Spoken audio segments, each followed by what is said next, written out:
lọ́kàn ẹ̀ o òní lọ́jọ́ ìbí rẹ̀ kó wá jíjó ọpẹ́. Ó yá wá jíjó ọpẹ́ wá Apoeso Oyindamola Oluwatobi. Ijó ọpẹ́ ti kàn ọ́ báyìí o. Ìwọ ló kàn láti jíjó ọpẹ́. Gbogbo ọjọ́ 9 nínú oṣù kẹta ọdọọdún òun náà lọ́jọ́ bí rẹ̀. Àwa ń kí ọ fún tòní láṣẹ Èdùmàrè lámọ̀ọ́dún àtún kí ọ. Eléyìí ò ní jáṣe mọ́ fún ọ. Ọba ò ní fi mọ́ fún ọ lágbára Elédùà. ọdún kan ní o. Kò ní dolú fi mọ́.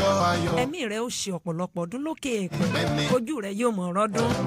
Happy birthday, many happy returns. Àgbóra kò báyìí òun náà ní ti jàpá. Òun náà sì ní ti gbé. Òun ní ta lágẹ̀. Ó pẹ́ nínú ayé nínú àlàáfíà nínú ìtura. ọdún wa ṣe púpọ̀. Ìyọ́nú Ọlọ́run ò wá ní kú ònú ayé rẹ o. Apoeso Oyindamola Oluwatobi. ọlọ́jọ́ ìbí o. Ìran bàbá rẹ báyìí ní ìsìn tòlótòló. Ẹrú bàbá yín ní ìsìn pẹ́pẹ́yẹ. Ṣẹ́kùkù sí wọn àfọ̀gẹ̀dẹ̀ ṣe lálejẹ̀ ṣe. Ẹ̀yẹ̀yẹ̀ jẹ́. Ẹyẹlẹ jẹ́ o. Títí dòní olónìí bí yé. Ẹyẹlẹ jẹ́. Oyindamola tó bá gbọ́ tí mo bá ń kí. Adékọ́lá àti Olúbùkọ́lá. Adékọ́lá Olúbùkọ́lá Adégbọ́lá. Àwọn ni wọ́n ní ń kí ọ. Lọ́dọọdún làárọ̀ orógbó. Lọ́dọọdún làárọ̀ àwùsá. Wọ́n wá tún ní ọdọọdún báyìí náà ni arọ́mọbì lórí àtẹ. Ọdọọdún báyìí náà ni ó mọ yọ bí ọjọ́ o.